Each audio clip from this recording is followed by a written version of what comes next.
Voltando, pessoal, é que agora o Instagram mudou e aí eu tenho que postar no IGTV para voltar para cá. E aí acaba que eu demoro um pouquinho mais, né? Porque tem que carregar o vídeo para voltar. Antes era algo instantâneo, né? Que eu postava no story, né? Mas vamos para não perder o vídeo, né? Então, na última vez eu acabei perdendo.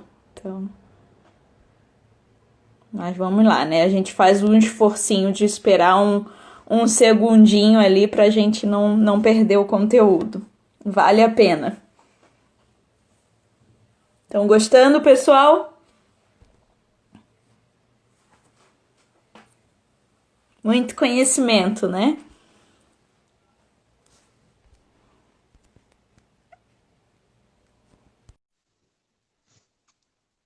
A Vinícola RH tá aqui, ó. Pronto, Carol. Deu tempo Pronto. de encher a taça de novo aqui. Ah, sim, o pessoal perguntou que vinho que você tá tomando. Ah, hoje eu escolhi um Malbec produzido Ah, com uvas de Monte Belo do Sul. Surpreendente. ah é? Sim, eu Viu, escolhi pessoal? para acompanhar essa conversa. Ótimo. Bela escolha, hein? Bom, o Wagner perguntou se eu lembro da pergunta dele. Não, pessoal, quem vão ter que mandar de novo as perguntas, porque acabou que eu não consegui ler todas. Então, pessoal, tem várias perguntas aqui, Marcos. Eu acho que eu vou ler as perguntas, né? Pode ser? Pode ser. Você que Uhum. manda. Sim, que aí a gente atende aqui a demanda do pessoal, né? Acho que fica também mais interessante, né? O pessoal gosta também. Ah, vamos lá, deixa eu ver. Ah, já existe um mapa atualizado das novas regiões produtoras? Sabe que isso eu não sei se tem bem atualizado. Mas eu acho que esse mapa ele vai ter que ser feito a cada 6 meses, porque tem muita gente apaixonada por vinho, muito teimoso aqui no Brasil, e É, ainda a gente vai ser surpreendido. Claro, quando a gente fala regiões, parece que tem que ter uma envergadura maior, tem que ter uma quantidade mínima de vinícolas. Mas eu valorizo cada pequeno projeto, indiferente de ser 500 litros, ou ser 5.000 litros, 50.000 litros, a gente põe a mesma atenção em cada pequeno projeto. E vão aparecer e focar em muitas regiões. Esse ano, eu me surpreendi com um tanque de 100 litros, uma microvinificação que nós fizemos aqui em Bento Gonçalves, com a uva Malvazianeira. Né? Então, uhum, a gente tem que ter essa atenção para o grande, mas também sempre esse instinto, né, essa inquietude que você também tem, Carol, uhum, de pesquisar, de desafiar e de prestar atenção nas novidades que podem vir ali na frente. Até uhum, também nesse sentido, lá no laboratório, lá no escritório da Inovitz, a gente tem uma vinícola de apoio que justamente serve para isso, para fazer vinificação, principalmente dos vinhedos que a gente cuida aqui próximo, que ainda não tem uma vinícola, mas que vai ter no futuro. Então a gente pega esses pequenos lotes de uvas, traz para a vinícola, vinifica, guarda num tanque de 500 litros, num barril de 225 litros, se precisar, mas mantém a personalidade, acompanha, avalia, porque isso vai ser o futuro. Também, nessa vinícola de apoio, a gente costuma fazer nossas pesquisas, nossos ensaios, e daí algumas vezes as coisas não dão certo, mas outras vezes a gente uhum, consegue alguns resultados que são muito interessantes que depois a gente leva adiante. A gente também faz nas vinícolas depois. Então esse uhum. mapa vai ser dinâmico. Não existe um Sim, mapa super atualizado, né? isso aí. É. O Douglas perguntou das novas regiões que vêm surgindo no Brasil nos últimos anos, qual você destacaria pela tipicidade e qualidade dos vinhos e por quê? Eu acho que a gente tem algumas regiões que são consolidadas. Por exemplo, a gente fala de Encruzilhada do Sul, tem muita produção de uva, mas às vezes tem poucas vinícolas lá que conseguem apresentar os vinhos de lá. Né? Mesmo a campanha gaúcha, ainda tem pouca representação. Mas dessas regiões novas, o Planalto Catarinense é consolidado.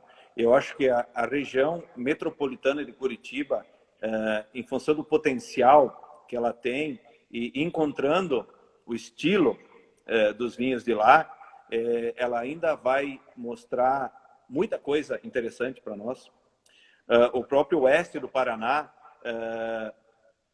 ele está um pouco longe, às vezes, dos grandes centros, mas com o passar do tempo também, ele vai poder trazer para as regiões São Paulo, Rio de Janeiro, mesmo Curitiba e todo o Brasil, vinhos muito alinhados com o mercado atual, vinhos fáceis de tomar, vinhos elegantes, vinhos gastronômicos. E quando a gente fala de potencial, eu acho que essa região de sul de Minas e na divisa com São Paulo, ela está em plena ascensão devido à proximidade dos grandes centros. É uma região que tem um potencial dos vinhedos e dos vinhos que ainda está começando a ser explorado. O que eu percebo? Nós estamos vinificando uvas lá desde 2012 ou até antes. As primeiras vinificações, a gente tinha uma ideia. Com o passar do tempo, a gente foi alinhando o ponto de colheita, fomos trabalhando de maneira diferente as vinificações, e hoje a gente tem muito mais maturidade nesse sentido. Então, essa região do sul de Minas e da divisa com São Paulo, ela está em plena expansão, e eu acho que é uma das que mais tem potencial hoje de crescimento, e já está se consolidando. E o potencial que eu vejo também naquele primeiro momento, essa região de Goiás, né, na divisa entre Goiânia e Brasília, os vinhos têm um potencial de qualidade excepcional. E devido também à grande proximidade com Brasília, com Goiânia, e a vontade dessas pessoas de conhecerem, de vivenciarem a realidade dos vinhedos e o potencial aquisitivo dessas regiões, com certeza a gente vai ouvir falar dos vinhos do Cerrado daqui a pouco.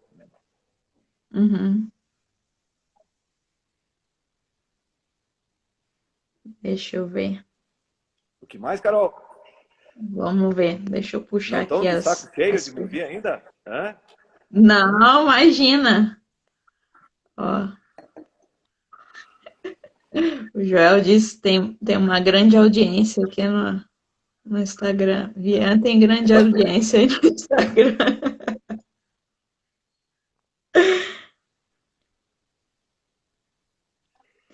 É que vai rodando aqui, eu vou perdendo as perguntas, eu tenho que ficar. Peraí. E sempre, né, Carol? Essa é uma opinião que nós temos, quando eu falo nós temos, lá na Enovitz, a gente compartilha sempre junto, porque Uhum. uma filosofia que nós dividimos. Nós nunca chegamos num projeto e elaboramos os vinhos apenas do jeito que a gente quer. A gente constrói isso junto com as pessoas. A gente tem que... Isso também é parte, né? Quem está fazendo a vinícola, está fazendo o vinhedo, quer brincar também, quer participar da construção desse vinho. E ele tem que estar junto. Então a gente tem que, muitas vezes, tomar muito vinho junto, que não é uma tarefa difícil, para entender, né, o estilo de vinho que a gente tem que buscar. Porque o nosso papel é fazer sempre vinhos tecnicamente corretos, com uma enologia alinhada, com os bons conceitos de vinificação mundiais, vinhos sem defeitos, com qualidades. E o estilo a gente faz também de acordo com o jeito de cada um. E outra coisa importante, é uma opinião de uma equipe que tem também como filosofia de que um grande vinho se faz nos pequenos detalhes, então a gente tem que estar atento em todos os momentos, a gente tem que estar parceiro do cantineiro, do viticultor, a gente tem que ter esse afinamento, essa sensibilidade, e principalmente em todos os projetos que nós acompanhamos lá, desde o mais simples até os mais sofisticados, desde os que estão começando até os mais consolidados, nós procuramos sempre todos estarmos por dentro da situação da vinícola. Então, muitas vezes, né, o meu cliente me liga, eu estou no interior de Antônio Prado e fora de área, ele não consegue falar comigo, ele fala com o Joel não atende, ele fala com o Anderson. O que é importante? Todos nós estamos sabendo da situação dele e podemos auxiliá-lo. Então, a gente tem um pouco essa filosofia de trabalho. Sim. Marcos Humberto perguntou quais as principais análises mineralógicas a serem estudadas, além das tradicionais análises de fertilidades macro e micro e texturais. Humberto, sabe que é uma pergunta importante, assim, mas a essa altura do campeonato são detalhes muito pequenos que eu prefiro depois. Você vai ter meu contato, que a gente troque informações mais específicas, porque são assuntos assim bastante técnicos, chatos e que precisam estar amanhã de manhã, reunir as informações, pesquisar. Não são respostas Mais detalhe, rápidas. mais a fundo, né? Isso aí, precisa um outro perfil de entendimento e de concentração. E eu sempre gosto de dar as respostas adequadas. E se eu não posso nesse momento, eu prefiro deixar para amanhã. Certíssimo. Marcos, na sua opinião, o que é o grande diferencial entre o vinho de inverno e o de verão? O vinho de inverno, primeiro, ele, quando a gente fala aí de São Paulo, Minas, Goiás, como eu falei antes, ele colocou essa região no jogo. Antes ela estava fora. E principalmente os vinhos que a gente degusta em Goiás, degusta em sul de Minas e São Paulo, eles estão muito mais alinhados com os vinhos produzidos em Mendoza e no Chile do que com os vinhos da Serra Gaúcha. Então, é um outro estilo de vinho. Não são comparáveis. Não são comparáveis. Eles não são melhores ou piores, mas são diferentes. E são coisas diferentes. Cheguei na pergunta do Wagner, que ele estava tão ansioso. Se você tivesse que escolher uma variedade de uva para cada região que você citou, qual seria? Eu acho que aí nós podemos correr o risco de fazer um erro que se fez no passado. Hoje, se a gente conversar com os uruguaios, eles não querem ser só conhecidos pelo Uruguai. Não se pode, no que eles falam, do jeito que eles falam, dançar, ir para uma festa com uma música só. Nós precisamos da diversidade dos estilos. Da mesma forma, a gente ouviu isso dos colegas enólogos do Chile. Essa questão de transformar toda a viticultura, resumir a uma uva, duas, ela não funciona. Mas a gente tem que sim estar alinhado com as uvas que conseguem produzir com facilidade, bem adaptadas em cada lugar. Isso sim. Então, como é que a gente poderia dizer uma uva para a Serra Gaúcha? É muito difícil, né? Mas a gente pode citar com certeza uma meia dúzia. Da mesma forma, a campanha gaúcha,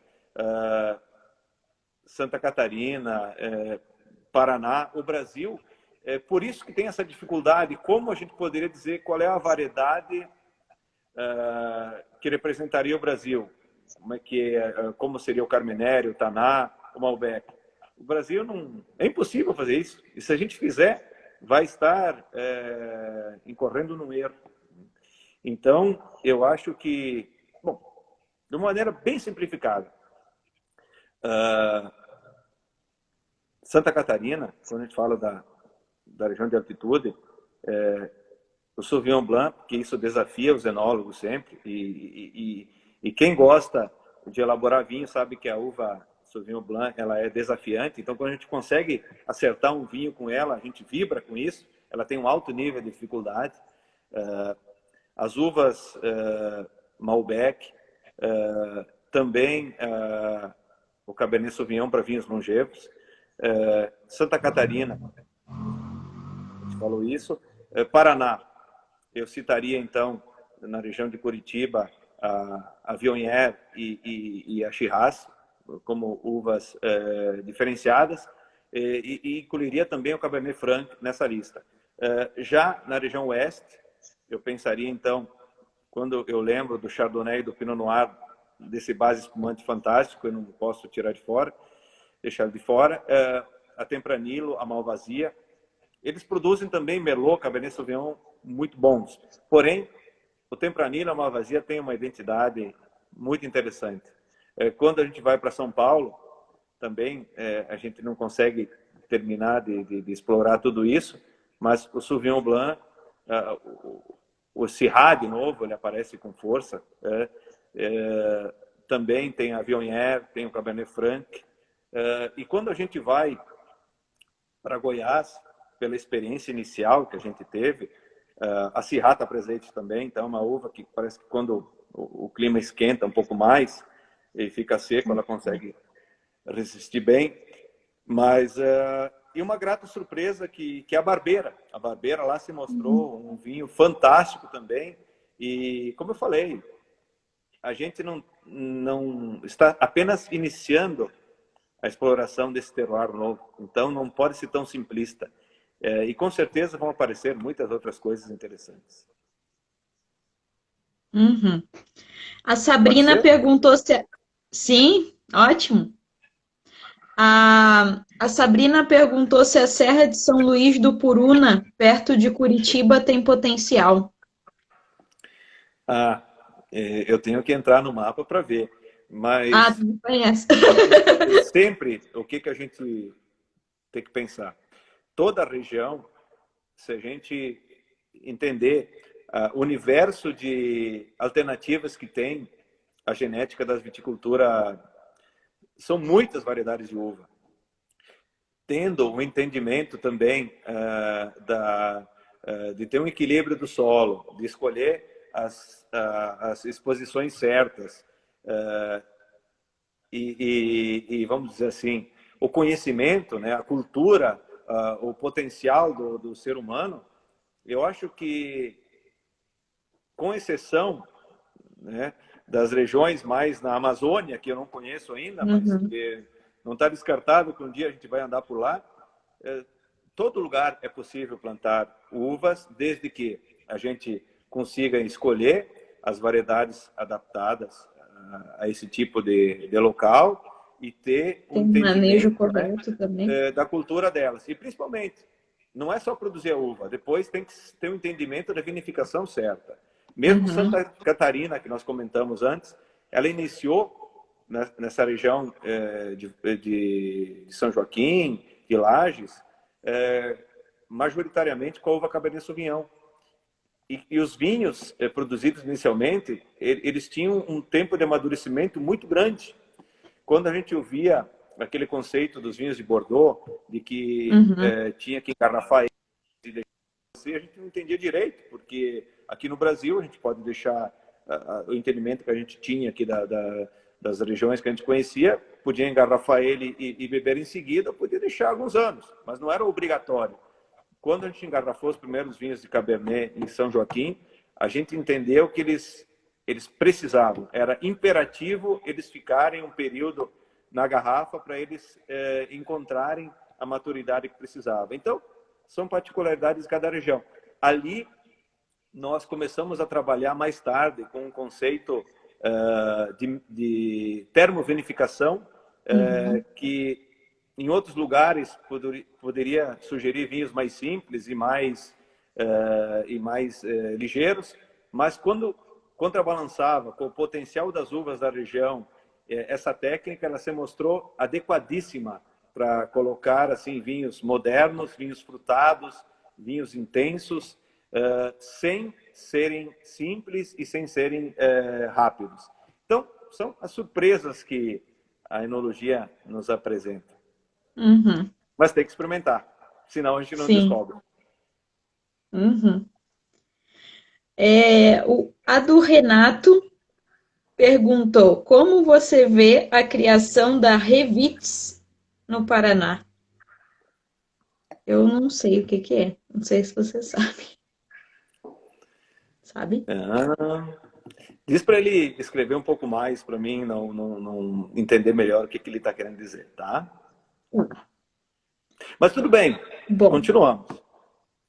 Mas o Paraná, ele tem um modelo bem bacana que a gente tem que se espelhar às vezes. Eles têm uma associação que ela é bem atuante, bem participativa, vem organizando eventos para promoção do vinho e para venda do vinho. No último que eu estive presente no Museu do Olho, que são eventos bem organizados, que apresentam o estado do Paraná como viticultura, que dão uma visibilidade. Então, o Paraná ele tem algumas coisas para nos mostrar. E, principalmente, quando a gente vê uma parceria entre as vinícolas, um Ah, associativismo que eu valorizo muito. Nós, como conceito dentro da Enovitz, também procuramos, com os nossos clientes, colocar eles em contato, fazer troca de experiências, troca de equipamentos, às vezes. Nós proporcionamos, através do nosso relacionamento, sempre uma multiplicação de forças para que a gente seja mais forte e seja mais competitivo. uhum. Bacana. É Renato, né? É o Renato que mandou? Foi o Renato que mandou da. Ou Sim, tu não? comentou agora o Renato do Paraná. Isso. Isso, tá. Obrigada aí pela citação, bem interessante. Eu também sou apoiadora desse tipo de causa. Também acho que falta ainda um pouquinho aqui, mas vai em breve. Acho que Mas, Carol, talvez por necessidade vão surgir iniciativas. claro. E a gente não pode resolver todos os problemas da vitivinicultura brasileira, É. mas a gente fica feliz de poder contribuir, né, da nossa forma, da nossa maneira, em fazer bons vinhos, em difundir mais a cultura da enologia, a cultura do vinho, e estar mais presente em diversas regiões do Brasil. E isso é muito motivador. E com certeza Uhum. o espírito da nossa equipe, da Enovitz, é esse espírito de levar adiante e explorar, e desvendar, desbravar esse potencial todo do Brasil tem, está escondido. E o que a gente tem de melhor aqui? Nós temos um potencial consumidor muito grande, nós temos a proximidade no mercado, e a gente tem que explorar isso, que vai ser o nosso grande diferencial competitivo daqui a pouco, estar próximo do nosso consumidor. Uhum. Não, verdade. Deixa eu ver se tem mais perguntas, Marcos. Depois tu me diz aí como tá de tempo, tá? Também que eu não quero. Já tá, já.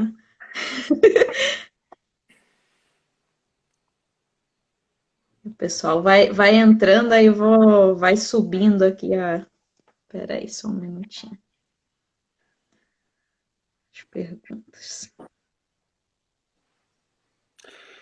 E sempre tendo, né, a simplicidade de dizer que nós temos o nosso jeito de pensar o vinho, o nosso jeito de pensar o mercado e felizmente a gente encontrou com o passar dos anos essa nossa personalidade, esse nosso jeito. E claro, a gente não é a única verdade, mas é importante esse aparecimento, né, desses jovens enólogos inquietos e que, por outro lado, eles têm que ter um pouco de paciência, né, para o aprendizado.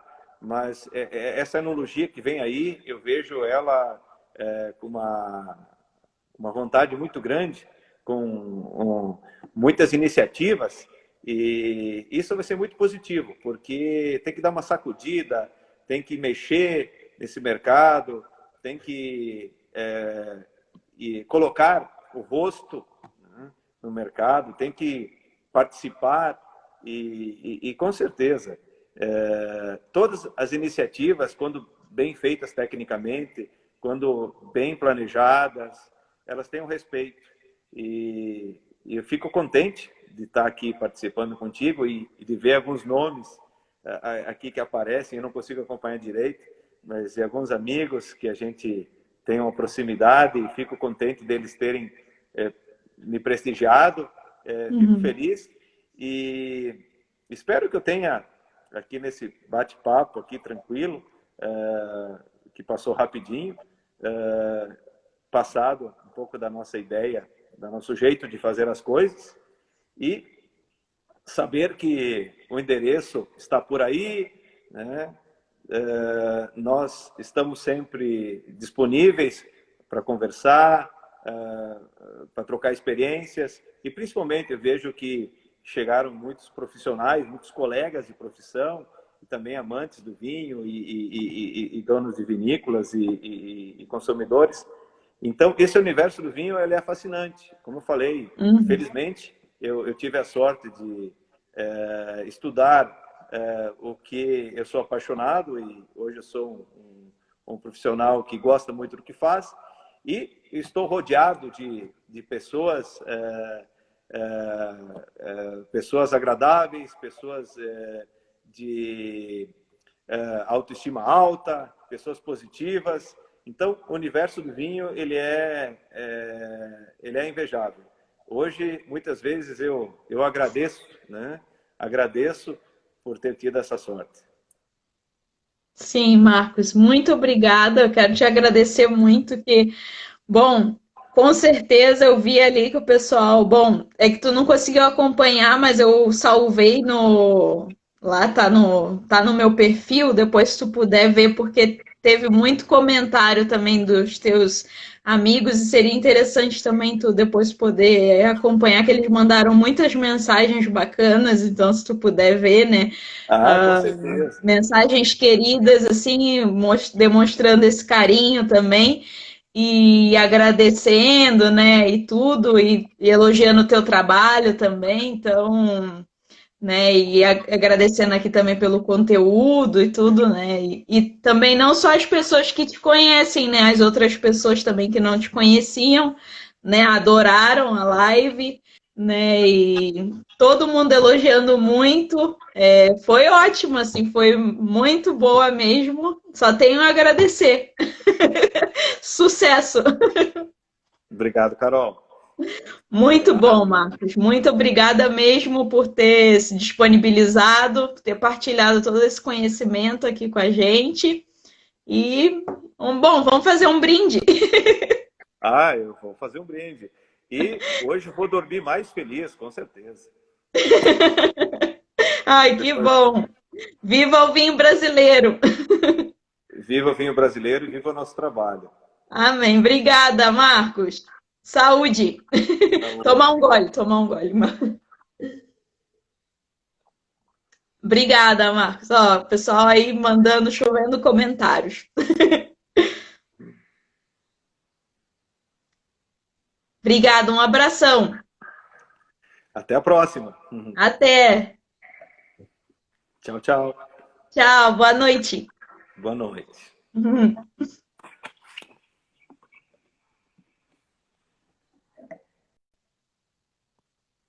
Obrigada, pessoal, todos que ficaram aí até o final. Mais uma live de sucesso, baita profissional, Marcos, querido, partilhar toda essa experiência, essa bagagem, hein, gente? Olha, Tô conseguindo trazer só expert mesmo aqui pro canal, hein? Não tá sendo, olha, vocês estão.